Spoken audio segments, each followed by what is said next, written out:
ಆಯಿತು. ಈಗ 50 ಎಷ್ಟಿದೆ ಈಗ?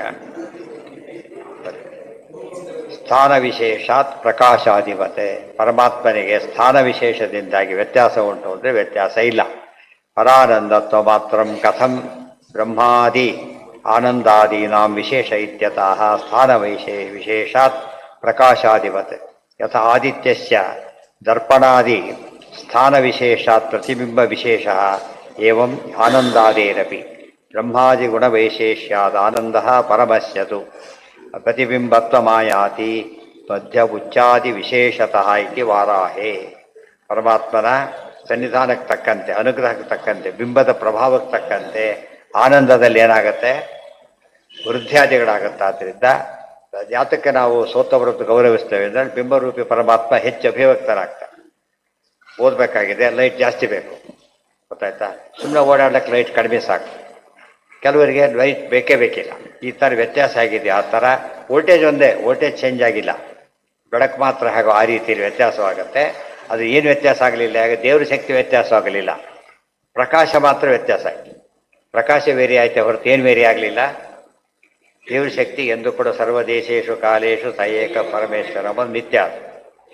ಐಶ್ವರ್ಯಾತ್ ಉಪಪತ್ತೇಶ್ಚ ಐಶ್ವರ್ಯಾತ್ ಪರಮಾದ್ ವಿಷ್ಣೋ ಭಕ್ತ್ಯಾದೀನಾಮನಾದಿತಃ ಬ್ರಹ್ಮಾದೀನಾಂತು ಸೂಪಪನ್ನ ಹಿ ಆನಂದಾದೇರ್ ವಿಚಿತ್ರತಾ ಇತಿ ಹಿ ಪಾದ್ಮೆ. ದೇವರಿಗೆ ಆನಂದ ವೈಚಿತ್ರ್ಯ ಇಲ್ಲ, ಆದರೆ ಆನಂದ ವೈಚಿತ್ರ್ಯ ಸಾಧಕರಿಗಿದೆ. ಯಾತಕ್ಕೆ ಅಂದರೆ ಭಕ್ತಿ ಜ್ಞಾನಗಳು ಡಿಪೆಂಡ್ ಆಗೋದ್ರಿಂದ ಕರೆಂಟ್ನಲ್ಲಿ ವೇರಿಯೇಷನ್ ಬರಲಿಲ್ಲ, ಬೆಳಕಿನಲ್ಲಿ ವೇರಿಯೇಷನ್ ಯಾತಕ್ಕೆ ಬಂತು ಅಂದರೆ ಬಲ್ಪಿನ ವ್ಯತ್ಯಾಸ. ಅದು ಯಾವುದ್ರ ವ್ಯತ್ಯಾಸ ಅಲ್ಲ, ವೋಲ್ಟೇಜ್ ವ್ಯತ್ಯಾಸ ಅಲ್ಲ. ಅದು ವೋಲ್ಟೇಜ್ ಬೇರೆ, ವ್ಯಾಟ್ ಬೇರೆ. ವಾಟ್ ಎಂಬುದೇನು? ಈ ಬಲ್ಬ್ಗಳಿಗೆ ಸಂಬಂಧಪಟ್ಟಿದೆ. ಇವ್ರ ಕೆಪಾಸಿಟಿ ಅದು ಸಪ್ಲೈ ಕೆಪಾಸಿಟಿ. ದೇವರಲ್ಲಿ ಆ ವೇರಿಯೇಷನ್ ಯಾವ ಕಾಲಕ್ಕೂ ಇರೋದಿಲ್ಲ. ಏನು ಯಾಕೆ ಪ್ರಶ್ನೆ ಹಾಕ್ಕೊಂಡ ಅಂದರೆ ದೇವರಲ್ಲಿ ಕಡಿಮೆ ತೃಣಜೀವರಲ್ಲಿ ಪರಮಾತ್ಮ ಇದ್ದಾನೆ. ಪರಮಾತ್ಮ ಶಕ್ತಿ ಕಡಿಮೆ ಆಗಿದೆಯೋ? ಕಡಿಮೆ ಆಗಿಲ್ಲ.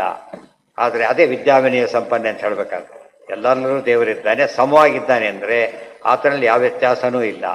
ವ್ಯತ್ಯಾಸ ಇರೋ ಅಧಿಷ್ಠಾನದಲ್ಲಿ ವ್ಯತ್ಯಾಸ ಇದೆಯಾ ಹೊರತು ಇವತ್ತು ಉದಾಹರಣೆಗೆ ನಾವು ಕಲಶ ಪೂಜೆ ಎಲ್ಲ ಮಾಡ್ತೀವಿ ಅಂತ ತಿಳ್ಕೊಳ್ಳೋಣ. ಬುದ್ಧನ ಎಲ್ಲದರಲ್ಲೂ ದೇವರಿದ್ದಾನೆ, ಇಲ್ಲ ಅಂತಲ್ಲ. ಸಾಲಿಗ್ರಾಮದಲ್ಲಿ ಹೇಗಿದ್ದಾನೆ? ವಿಶೇಷ ಸನ್ನಿಧಾನ ಇಟ್ಟಿದ್ದ. ಆ ಥರ ಅಲ್ಲಿಲ್ಲದ ಇಲ್ಲದವ್ರು ಇವರು ಇರ್ತಾನೆ ಇರಲಿಲ್ಲ. ಅದಕ್ಕೆ ಪೂಜಾ ದ್ರವ್ಯಗಳಲ್ಲಿ, ಪೂಜಾ ವಸ್ತುಗಳಲ್ಲಿ ಪರಮಾತ್ಮ ಇದ್ದಾನೆ, ಪೂಜಾ ಸಾಧನ ಸಾಮಗ್ರಿಯಲ್ಲಿ ತಾನಿದ್ದಾನೆ. ಇದು ಅರ್ಥ ಮಾಡಿಕೊಂಡ್ರೆ ಸನ್ನಿಧಾನ ವ್ಯತ್ಯಾಸ ಒಪ್ಪದೆ ಹೋದರೆ ಆತನ ಶಕ್ತಿ ವ್ಯತ್ಯಾಸವಿಲ್ಲ. ಆದರೆ ಯಾವುದಕ್ಕೆ ವ್ಯತ್ಯಾಸ ಇದೆ? ಅಧಿಷ್ಠಾನಗಳಲ್ಲಿ ವ್ಯತ್ಯಾಸ ಇದೆ ಅಷ್ಟೇ. ಎಲ್ಲಿಂದ ಅಂದರೆ ಐಶ್ವರ್ಯಾತ್ ಪರಮಾದ್ ವಿಷ್ಣೋ ಭಕ್ತ್ಯಾದೀನಾಮನಾದಿತಃ ಬ್ರಹ್ಮಾದೀನಾಂ ಸೂಪಪನ್ನ ಹಿ ಆನಂದಾದೇರ್ ವಿಚಿತ್ರತಾ ಇತಿ ಪಾದ್ಮೆ. ಒಬ್ಬೇ ವ್ಯಕ್ತಿನೇ, ಒಂದು ಕಲರ್ ಫೋಟೋ, ಒಂದೊಂದು ಬ್ಲ್ಯಾಕ್ ಆ್ಯಂಡ್ ವೈಟು, ಇನ್ನೊಂದು ಪೇಂಟಿಂಗು. ಅಲ್ಲಿ ಕ್ಲಾರಿಟಿ ವ್ಯತ್ಯಾಸ ಆಗುತ್ತೆ. ಅದರಲ್ಲಿ ವ್ಯಕ್ತಿ ಅವನೇ, ಅವನ ಚಿತ್ರಗಳಲ್ಲಿ ಏನಾಗುತ್ತೆ? ವ್ಯತ್ಯಾಸ. ಅದೇ ರೀತಿ ಪರಮಾತ್ಮ ಸನ್ನಿಧಾನ, ಪ್ರತಿಬಿಂಬದ ವೈಚಿತ್ರ್ಯ ಬೇರೆ, ಬಿಂಬದ ವೈಚಿತ್ರ್ಯ ಬೇರೆ. ಬಿಂಬಕ್ಕೆ ಅಫೆಕ್ಟ್ ಆಗೋದಿಲ್ಲ, ಪ್ರತಿಬಿಂಬಗಳೆಲ್ಲ ವ್ಯತ್ಯಾಸ. ಪ್ರತಿಬಿಂಬಕ್ಕೆ ಉಪಯೋಗ ಆಗುತ್ತೆ ಹೊರತು ಉಪಾಧಿ ಅದೇ, ಸ್ವರೂಪನೇ ಉಪಾಧಿ. ಆದ್ದರಿಂದ ತಕ್ಕಂತೆ ಇರುತ್ತೆ. ಅದೇ ದೃಷ್ಟಾಂತ ಕೊಟ್ಟರು. ಬ್ರಹ್ಮಾದಿ ಆನಂದಾದೇರ್ ವಿಚಿತ್ರತ ಧ್ಯಾನ ಕಾಲೇ ಯಚ್ಚಿತ್ತೇ ದೃಶ್ಯತೆ ತದೇವ ಬ್ರಹ್ಮರೂಪಂ ಮತಃ ಕಥಂ ಅವ್ಯಕ್ತತಾ ಇತ್ಯತಃ ತಥಾ ಅನ್ಯತ್ ಪ್ರತಿಷೇಧಾತೋ. ನೀವೇನು ಹೇಳಿದ್ರಿ? ದೇವರು ನಮಗೆ ಕಾಣಿಸೋದೇ ಇಲ್ಲ, ಅವ್ಯಕ್ತ ಅಂತ ಕರೆದ್ರಿ. ನಾವು ಧ್ಯಾನ ಮಾಡ್ತೇವಲ್ಲ, ದೇವರು ಕಾಣಿಸ್ತಾನಲ್ಲ, ಆಗ ಮತ್ತೆ ಅವ್ಯಕ್ತ ಅಂತ ಹೇಗೆ ಹೇಳ್ತೀರಿ ಅಂತ ಪ್ರಶ್ನೆ. ಈಗ ನೋಡಿ, ಧ್ಯಾನ ಕಾಲೇ ಯತ್ ಚಿತ್ತೆ ದೃಶ್ಯತೆ ತದೇವ ಬ್ರಹ್ಮರೂಪಂ. ಅದೇ ಪರಮಾತ್ಮನ ರೂಪ ಅದೇನೆ.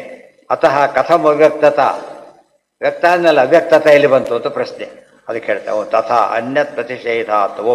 ಅದಕ್ಕೆ ಹೇಳ್ತಾರೆ ಉತ್ತರ ಇದು. ಯಥಾ ಜೀವಾನಂದಾದೇಹಿ ಅನ್ಯದ್ ಬ್ರಹ್ಮ ತಥಾ ಉಪಾಸಾಕೃತವು ಅಪಿ. ಜೀವನ ಆನಂದಾದಿಗಳಲ್ಲಿ ಹೇಗೆ ದೇವರ ಆನಂದ ಬೇರೆ, ಜೀವನ ಆನಂದ ಬೇರೆ ಹೇಗೋ, ಅಲ್ಲಿ ನಾವು ಧ್ಯಾನ ಕಾಲಕ್ಕೆ ಕಾಣೋ ರೂಪಕ್ಕೂ ನಿಜವಾದ ರೂಪಕ್ಕೂ ಒಂದೇ ಅಲ್ಲ. ಗೊತ್ತಾಯ್ತು? ಚಿತ್ರ ಅಷ್ಟೇ ಇದೆ. ನಿಜವಾದ ದೇವರನ್ನ ಕಾಣೋದು ಸಿದ್ಧಿ ಅದು. ಆದರೆ ಧ್ಯಾನ ಮಾಡ್ಕೊಂಡು ಕಾಣೋ ರೂಪ ಏನದು? ಧ್ಯಾನ ಬೇರೆ, ಧ್ಯಾನ ಸಿದ್ಧಿ ಬೇರೆ. ಧ್ಯಾನ ಸಿದ್ಧಿ ಅದೇ ಜ್ಞಾನ ಅಂದರೆ ಅಪರೋಕ್ಷ ಜ್ಞಾನನೇ. ಅಪರೋಕ್ಷ ಜ್ಞಾನ ಬಂದಾಗ ಕಾಣೋ ರೂಪ ನಿಜವಾದ ರೂಪ. ಅದು ಉಳಿದ ರೂಪ ಏನದು?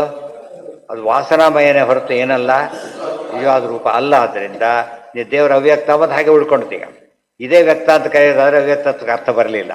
ಯಾವಾಗ ಅಪರೋಕ್ಷ ಜ್ಞಾನ ಆಗಿದ್ದಕ್ಕೆ ಅದು ಕರೆಕ್ಟು, ಮತ್ತು ಅವ್ಯಕ್ತತ್ವ ಹೋಯ್ತು ಅನ್ನಾಗಿಲ್ಲ. ಯಾಕೆ? ತಾನು ಇಷ್ಟಪಟ್ಟು ತೋರಿಸಿದ್ದೆ ಹೊರತು ಇವನು ನೋಡಿದ್ದ, ಇವನು ಶಕ್ತಿಯಿಂದ ನೋಡಿದ್ದಲ್ಲ. ಆದ್ದರಿಂದ ಅವ್ಯಕ್ತ ಅಂಬೋದು ಕನ್ಫರ್ಮ್ ಆಯ್ತು ಹಾಗೆ. ಅದೇನು ವಾಸನಾ ರೂಪ ಅಷ್ಟೇ.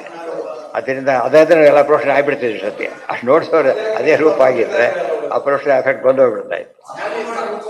ಹಾಂ ಏನ? ಅದನ್ನೇ ಹೇಳಿದ್ವಿ. ನಯದಂ ಯದಿದಂ ಉಪಾಸತೆ ಏನು ಮಾಡ್ತಾನಲ್ಲ ಅದೇ ಶ್ರೀನಿವಾಸ ದೇವರು ನೋಡ್ತೀರಿ, ಕೃಷ್ಣನ್ ನೋಡ್ತೀರಿ. ಅವ್ರ ಇದ್ರ ರೂಪ ಅಷ್ಟೇ ಹೊರತು ಸಾಕ್ಷಾತ್ ಅಲ್ಲ. ಅದು ಸಾಕ್ಷಾತ್ ಕಂಡ್ರೆ ಅಪರೋಕ್ಷ ಜ್ಞಾನನೇ ಆಗ್ಬಿಡ ಅಂತ ಕರೀತಾರೆ. ಅದು ಆಗಿರಬೇಕು. ಆಗಿದೆ ಅಂತ ಹೇಳಿ ಕ್ವಾಲಿಟಿ ಕಾಣಬೇಕಲ್ಲ ಇವರಲ್ಲಿ. ಚಿತ್ತಪರಮೇಶ್ಯ ಕಾಭಾಷ ಬಂತಲ್ಲ, ಅದು ಕ್ಷಣ ಕಾಣಬೇಕು. ಕಾಣೋದಿಲ್ಲ ಅಂದಮೇಲೆ ಅದು ವಾಸನಮಯವಾದ ಹೊರತು ಏನಲ್ಲ. ಈ ಫೋಟೋದಲ್ಲಿ ಪಂಚವಕ್ಷ ಪ್ರಧಾನ ಫೋಟೋ ತೋರಿಸ್ಬಿಟ್ಟು ಹೊಟ್ಟೆ ತುಂಬುತ್ತೆ ಅವನಿಗೆ. ಕಲರ್ ಫೋಟೋ ಲೈಫ್ ಸೈಜ್ ಹಾಕಿಬಿಟ್ಟಿದ್ದಾರೆ. ಅಷ್ಟೇ ಹಸಿವಾಗಿದೆ ಪಾಂಡೆ ಕೂತಾಗ ತೋರಿಸ್ಬಿಟ್ಟು ಹೋಗ್ಬೇಡಿ ಅಂದರೆ ಅದು ಹೌದೋ ಅಲ್ಲ, ಚಿತ್ರ ಅದು ವಾಸನಾಮಯನೇ ಹೊರತು ಏನಲ್ಲ, ಅದೇ ಅಲ್ಲ. ಅದೇ ಆಗಿದ್ದಿದ್ರೆ ನಮಗೆ ಮತ್ತೆ ಬೇರೆ ಊಟ ದಿವಸ ಫೋಟೋ ಹಾಕ್ಕೊಂಡು ಮುಗಿಸ್ಬಿಡೋದಾಗಿತ್ತು. ಎಂತೆಂಥ ಬೇಕಾದ್ರೂ ತಿನ್ಬೋದಾಗಿತ್ತು. ಸಾಧ್ಯ ಇಲ್ಲ.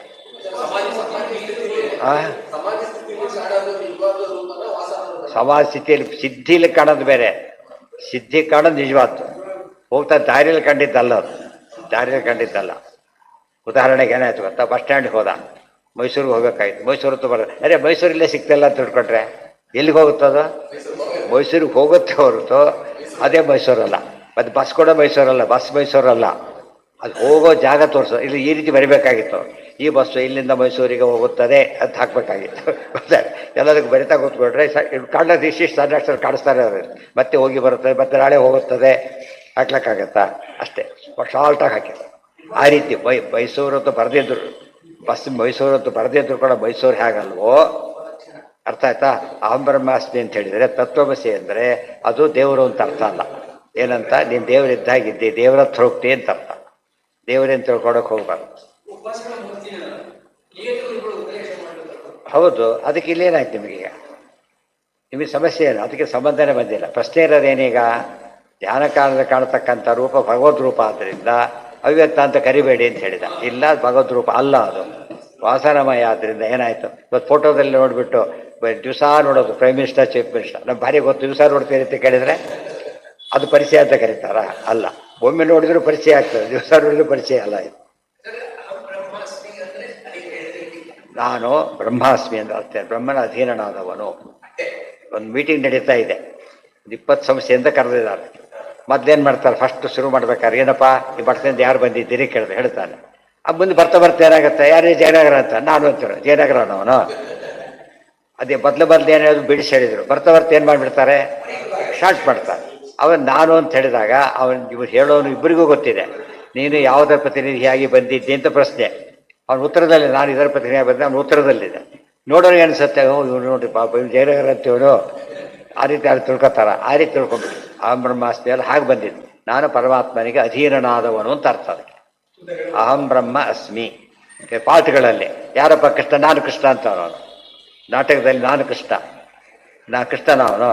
ಕೃಷ್ಣನ ಪಾತ್ರ ಮಾಡೋನು ಅಂತ ಅರ್ಥ, ಕೃಷ್ಣನಲ್ಲ. ಕಂಸನ ಪಾತ್ರ ಮಾಡೋನೇ ಹೊರತು ಕಂಸನಲ್ಲ ಅವನು. ಆದರೂ ನಾನು ಅಂತಾನೆ, ಮತ್ತೆ ನಾನು ಕೃಷ್ಣ ಅಂತ ಹೇಳ್ತಾನೆ, ಆದರೂ ಅಲ್ಲ. ಅದು ಸೇರಿಸ್ಕೋಬೇಕು. ನಾನು ಕೃಷ್ಣ ಪಾತ್ರಧಾರಿ ಸೇರಿಸ್ಕೋಬೇಕಂತ ಋಷಿಮುನಿಗಳೆಲ್ಲ ಹಾಗೆ. ಅಹಂ ಬ್ರಹ್ಮಾಸ್ಮಿ ಅಂತ ಹೇಳಿದರೆ ನಾನು ಪರಮಾತ್ಮ ಈ ರೂಪದ ಸಿದ್ಧಿ ಪಡೆದವನು, ದರ್ಶನ ಪಡೆದವನು ಅಂತ ಅರ್ಥನೇ ಹೊರತು ಅದಕ್ಕೆ ಅಧೀನನಾದವನು, ಪ್ರತಿಬಿಂಬನಾದವನು ಅಂತ ಅರ್ಥನೇ ಹೊರತು ತಾನೇ ಅವನು ಅಂತ ಅರ್ಥ ಅಲ್ಲ. ಅದು ಯಥಾ ಜೀವ ಆನಂದ ದೇಹೇ ಅವ್ರೇನು ಮಾಡ್ತಾರೆ? ಎಕ್ಸಾಂಪಲ್ ಕೊಡಬೇಡಿ ಅಂತಾರೆ. ತಾವು ಕೊಡೋದೇ ಎಕ್ಸಾಂಪಲ್ ಫಸ್ಟು. ಎಕ್ಸಾಂಪಲ್ ಎಷ್ಟೇನು ಬೇಡ. ಇದನ್ನು ಕೇಳೋದು ನೀವು ಅವ್ರನ್ನ ಕೇಳಬೇಕು, ನಮ್ಮನ್ನು ಕೇಳಲೇವಲ್ಲ. ಯಾಕಂದ್ರೆ ಅವರು ಹೇಳ್ಕೊಂಡವ್ರನ್ನ ಕೇಳಬೇಕು, ಹೇಳ್ಕೊಂಡೇ ಇಲ್ವಲ್ಲ. ಎನ್ ಮನಸ ನಮನೋತೆ, ಈ ನೋಡಿ ಹೇಳ್ತಾರೆ, ಎನ್ ಮನಸ ನಮನೋತೆ. ದೇವರನ್ನ ಮನಸ್ಸಿನಿಂದ ಕಾಣೋದಾಗಿದ್ದರೆ ಎಲ್ಲರೂ ಕಂಡುಬಿಡ್ತಾ ಇದ್ರು. ಆ ರೀತಿ ಕಾಣಕ್ಕೆ ಬರೋದಿಲ್ಲ. ಎನ್ ಮನಸ ನಮನೋತೆ ಏನಾಹುರ್ ಮನೋಮತಂ ತದೇವ ಬ್ರಹ್ಮತ್ವಂ ವಿದ್ಧಿ ನೇದಂ ಯತಿದಂ ಉಪಾಸತೆ ಇತಿ ಪ್ರತಿಷೇಧ. ಆ ಮೊದಲೇದ ಪ್ರತೀಕನೇ ದೇವರಲ್ಲ ಫಸ್ಟ್. ನ ಪ್ರತೀಕೇನೇ ಸಹ. ಅದೇ ರೀತಿಯೇ ನಾವು ಮನಸ್ಸಿನ ಚಿಂತನೆ ಪ್ರತೀಕ ಅಷ್ಟೇ, ಮಾನಸ ಪ್ರತಿಮೆ. ಮಾನಸ ಪ್ರತಿಮೆ ಶ್ರೀನಿವಾಸ ದೇವರು ನೋಡ್ದ, ಕೃಷ್ಣನ್ ನೋಡ್ದ, ಮತ್ತೆ ಚಿತ್ರ ಬಂತು, ಮತ್ತೆ ಧ್ಯಾನ ಕೂತಾಗ ಕಾಣಿಸ್ತು. ಮಾನಸ ಪ್ರತಿಮೆ, ನಿಜವಾದ ಪ್ರತಿಮೆ ಅಲ್ಲ ಅದು. ಪಶ್ಯಂತಿ ಪರಮಂ ಬ್ರಹ್ಮ ಚಿತ್ತೇ ಯತ್ ಪ್ರತಿಬಿಂಬಿತಂ ಬ್ರಹ್ಮೈವ ಪ್ರತಿಬಿಂಬೇತ್ ಯತ್ ಅತಸ್ತೇಷಾಂ ಫಲಪ್ರದಂ. ಅಲ್ಲಿ ಫಲ ಸಿಗ್ಬೋದು ಸ್ವಲ್ಪ, ಅದು ಫಲ ಮುಖ್ಯ ಫಲ ಅಲ್ಲ ಅದು. ಆದರೆ ತದುಪಾಸನಂಚ ಭವತಿ ಪ್ರತಿಮೋಪಾಸನ ದೃಷ್ಟಾಂತ ಕೊಟ್ಟು. ಪ್ರತಿಮೋಪಾಸನೆ ಹೇಗೋ ಧ್ಯಾನ ಕೂಡ ಹಾಗೇನೆ, ಗೊತ್ತಾಯ್ತಾ? ಪ್ರತಿಮೋಪಾಸನೆ ಹೇಗೇನೋ ವ್ಯತ್ಯಾಸ. ಪ್ರತಿಮೆಯನ್ನು ಕಣ್ಣು ತೆಗೆದು ನೋಡ್ತೇವೆ, ಇನ್ನು ಕಣ್ಣು ಮುಚ್ಚಿ ನೋಡ್ತೇವೆ, ಅಷ್ಟೇ ಡಿಫರೆನ್ಸ್. ಪ್ರತಿಮೆಯಲ್ಲಿ ಉಪಾಸನೆ ಕಣ್ಣು ತೆಗೆದು, ಧ್ಯಾನದಲ್ಲಿ ಉಪಾಸನೆ ಕಣ್ಣು ಮುಚ್ಚಿ. ಇಷ್ಟು ಡಿಫರೆನ್ಸ್ ಬಿಟ್ಟರೆ ನಿಜವಾಗಲೂ ಎರಡೂ ಕೂಡ ಏನವು ಮಾನಸ ಪ್ರತಿಮೆನೇ ಹೊರತು ಬೇರೆ ಅಲ್ಲ. ಪೇಪರ್ ತುಂಡಲ್ಲಿ ಚಿತ್ರ ಬರೆದ್ರು ದೇವ್ರ ಚಿತ್ರ, ಲೋಹದಲ್ಲಿ ಮಾಡಿದ್ರು ಚಿತ್ರ, ಕಲ್ಲಲ್ಲಿ ಮಾಡಿದ್ರು ಚಿತ್ರ. ಇದು ಬೇರೆ ಆಯ್ತೆ ಹೊರತು, ಉಪಾಧಿ ಬೇರೆ ಆಯ್ತೆ ಹೊರತು ಏನಾಗಲಿಲ್ಲ, ಅದು ದೇವರ ಆಗಲಿಲ್ಲ. ದೃಶ್ಯತೆ ತು ಅಪರೋಕ್ಷೇಣ, ಇದು ದೇವರು ಯಾರು ಗೊತ್ತಾ? ದೃಶ್ಯತೆ ತು ಅಪರೋಕ್ಷೇಣ ಜ್ಞಾನೇನೈವ ಪರಂ ಪದಂ. ಅದಕ್ಕೆ ಅಪರೋಕ್ಷ ಅಂತಾರೆ. ಸಾಕ್ಷಾತ್ ಕಂಡ್ರೆ ಅದು ಮೋಕ್ಷಕ್ಕೆ ಗ್ಯಾರಂಟಿ. ಉಪಾಸನಾ ಇವತ್ತು ಕೊಟ್ಟರೆ ಜಿರಾಕ್ಸ್ ತೋರಿಸಿದ್ರೆ ಒಪ್ಪೋದಿಲ್ವಲ್ಲ. ಡಾಕ್ಯುಮೆಂಟನ್ನು ಯಾವ್ದು ತೋರಿಸುತ್ತಾರೆ ಅವರು? ಒರಿಜಿನಲ್ ತೋರಿಸು ಅಂತ ಹೇಳ್ತಾರೆ. ಇದನ್ನ ತೋರಿಸೋದಾಗಿದ್ರೆ ಏನು ಮಾಡ್ಬೋದಾಗಿತ್ತಾಗಿದ್ರೆ? ಒರಿಜಿನಲ್ ಮೀನಿಂಗೇ ಇರ್ತಿರ್ಲಿಲ್ಲ. ಒರಿಜಿನಲ್ ಇದ್ದು ಮಾತ್ರ ಮೀನಿಂಗ್. ಬಿಂಬ ಇಲ್ಲದೆ ಹೋದರೆ ಪ್ರತಿಬಿಂಬಕ್ಕೆ ಬೆಲೆ ಇಲ್ಲ. ಅದಕ್ಕೆ ಡೆಡ್ ಬಾಡಿಗೆ ಯಾಕೆ ಬೆಲೆ ಇಲ್ಲ ಅಂದರೆ ಬಿಂಬ ಇಲ್ಲ, ಅಲ್ಲಿ ಹೊರಟೋಗಿದ್ರು, ಆದರೆ ಬೆಲೆ ಇಲ್ಲ. ಇಲ್ಲವರು ಉಪಚಾರ ಯಾವುದೂ ಮಾಡೋದಿಲ್ಲ. ಆಗ ಯಾವ ಬಿಂಬ ಬರ್ತಾನೆ ಮತ್ತೆ ಬದುಕಿದ, ಯಾರೋ ಮೊನ್ನೆ ಬದುಕಿದ್ದಂತೆ, ಮತ್ತೆ ಸತ್ತ ಡೆಕ್ಲೇಷನ್ ಬರೆಸ್ಬಿಟ್ಟು ಕೊಟ್ಟಿದ್ದ. ಆಮೇಲೆ ನೋಡಿ ಎದ್ದು ಕೂತ್ಕೊಂಡ ಅವನು. ಒಂದು ವಾರ ಇದ್ದು ಮತ್ತೆ ಹೋದ. ಈ ಸರ್ ಸರಿಯಾಗಿ ಹೋಗಿ ಪೂರ್ತಿ ಹೋಗ್ಬಿಟ್ಟ. ಈ ಸರ್ ಪೇಪರಲ್ಲಿ ಬಂದಿದೆ, ಅದು ರಿಪೋರ್ಟ್ ಆಗಿದೆ. ಸಯೇಷ ಸರ್ವ. ಅದು ಆಶ್ಚರ್ಯ ಅಂದರೆ ಯಾರೋ ಸತ್ತವ್ರು ಡಾಕ್ಟರ್ ಸರ್ಟಿಫೈ ಮಾಡಿದ್ದಾರೆ ಸತ್ತಿದ್ದಾನೆ, ಡೆಡ್ ಅಂತೇಳಿ. ಇವರು ಅಂತ್ಯಕ್ರಿಯೆ ಮನೆ ಕರ್ಕೊಂಡ್ರೆ ಎದ್ದು ಕೂತಿದ್ದಾರೆ. ಈ ರೀತಿ ಆಗುತ್ತೆ. ಅದು ಇವತ್ತಿನ ಕಾಲಕ್ಕೂ ಅಂತ ನಡೆದಿದೆ. ಡಾಕ್ಟ್ರ್ ತಪ್ಪು ಕೊಟ್ಟಿದ್ದಾರೆ ಮೇಲೆ ಗ್ಯಾರಂಟಿ, ಆ ಬಗ್ಗೆ ಏನಿದಿಲ್ಲ. ಬಟ್ ಅದು ಜನ ಸರ್ಟಿಫಿಕೇಟ್ ಅಂದಮೇಲೆ ಬೆಲೆ ಇರಬೇಕಲ್ಲ, ಅದಕ್ಕೆ ಹಾಗೆ ಮಾಡಬಾರ್ದು. ಅನೇನಾ ಸೊ ನಿಜವಾದ ಪ್ರಶ್ನೆ ಏನು ಬಂತು, ನಮಗೂ ಎಚ್ಚರ. ಅದು ದೇವರು ನೋಡಿದ ದರ್ಶನ ಅಪರೋಕ್ಷ ಜ್ಞಾನ ತಿಳ್ಕೊಳಕ್ಕೆ ಹೋಗಬೇಡಿ. ಅದು ಅಪರೋಕ್ಷ ಜ್ಞಾನ ಅಲ್ಲ. ಅಪರೋಕ್ಷ ಜ್ಞಾನ ದೇವರು ಸಾಕ್ಷಾತ್ ತಾನು ಕಂಡಾಗ. ನಾವು ನೋಡಿದರೆ ಅಪರೋಕ್ಷ ಜ್ಞಾನ ಅಲ್ಲ, ತಾನು ಕಂಡ್ರೆ ಅಪರೋಕ್ಷ ಜ್ಞಾನ. ನಾವು ಮನೆಗೆ ಹೋದ್ರೆ ಬಾಲ್ ತೆಗಿಬೇಕಾಗಿಲ್ಲ, ನಾವು ಕರೆದ್ರೆ ತೆಗಿಬೇಕು. ಕರೆದಿದ್ರೆ ಏನು ಮಾಡಬೇಕಾಗ? ಬರ್ತಾರೆ, ಬಾಗಿಲು ತೆಗಿತಾರೆ. ಹಾಗೆ ಅವನು ಬರ್ತಾರೆ, ತೆಗೆಯೋದಿಲ್ಲ. ಯಾಕೆ? ನಾವು ಕರೆದೇ ಇಲ್ವಲ್ಲ. ಮನೆಗೆ ಹೋಗಿ ಒಳಗೆ ಹಾಕಿ ಯಾವಾಗ ಬರುತ್ತೆ ಇವನಿಗೆ? ಕರೆದಾಗ ಮಾತ್ರ, ಇಲ್ಲವರು ಬರ್ಲಿಕ್ಕೆ ಸಾಧ್ಯ ಇಲ್ಲ. ಸೊ ದೇವರು ತಾನು ಒಲಿಬೇಕು. ನಾವು ಕರೆದಾಗ ಬಂದರೆ ಅದು ದೊಡ್ಡ ಗುಣ. ಕರೆದೇ ಹೋದ ಬಂದು ದೋಷ ಅದು. ಕರೆಯದೆ ಬಂದು ಏನಂತ ಕರೀತಾರೆ? ತಿಳುವಳಿಕೆ ಇಲ್ವಾ ನಿಮ್ಮೆ ಅಂತ ಹಾಗೆ ಹೇಳ್ಬಿಡ್ತಾರೆ. ರಾಂಗ್ ನಂಬರ್ ಅವರೇ ಬಾಯಿ ಬಂದು ಬೈತಾರೆ. ನಾವು ರಾಂಗ್ ನಂಬರ್ ಮಾಡಿದ್ರೆ ಒಂದ್ಸರಿ ಸುಮ್ಮನೆ ಇರ್ತಾರೆ, ಎರಡು ಸರಿ ಹೋದ್ರೆ ಬೈದಾಕ್ಬಿಡ್ತಾರೆ.